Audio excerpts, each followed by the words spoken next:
Good morning guys. അങ്ങനെ രാവിലെ എണീറ്റ് പല്ലൊക്കെ തേച്ച് അത് കഴിഞ്ഞ് മാമന്റെ കൂടെ പാല് വാങ്ങാൻ പോയി. പിന്നെ ഞാൻ പൂച്ചയോട് രണ്ട് വർത്താനൊക്കെ പറഞ്ഞ് പത്തിരിയും ചായയും കുടിച്ചു. അപ്പോഴേക്കും കുഞ്ഞു വന്നു കളിക്കാനായിട്ട്. പിന്നെ അമ്മ എനിക്ക് കഞ്ഞിയൊക്കെ തന്നു. കുറച്ചു നേരം വെള്ളത്തിലൊക്കെ കളിച്ച് അവിടെ നിന്ന് തന്നെ കുളിയൊക്കെ കഴിഞ്ഞു. പിന്നെ അമ്മ പറഞ്ഞ് നന്ദമാമന്റെ വീട്ടിലേക്ക് പോവാണ്. അങ്ങനെ ഞങ്ങള് നന്ദമാമന്റെ വീട്ടിൽ പോയി. എനിക്ക് ഇഷ്ടമാണ് അവിടെ പോവാൻ. അവിടെ കുറേ പൂച്ചക്കുട്ടിയൊക്കെ ഉണ്ടല്ലോ, നല്ല രസാ അവരെ കാണാനേ.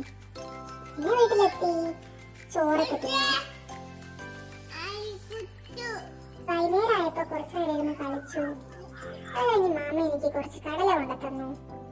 അങ്ങനെ കുറച്ചു നേരം ടി വി കാണാന്ന് വെച്ചപ്പോ മാമ റിമോട്ട് കൊണ്ടുപോയി. ദുഷ്ടൻ. ഞാൻ എന്റെ അവസാനത്തെ അളവങ്ങെടുത്തു. അങ്ങനെ കാർട്ടൂൺ വെച്ച് തന്നു. പിന്നെ ഞാൻ കിടന്നുറങ്ങി ഗൈസ്. Like share subscribe.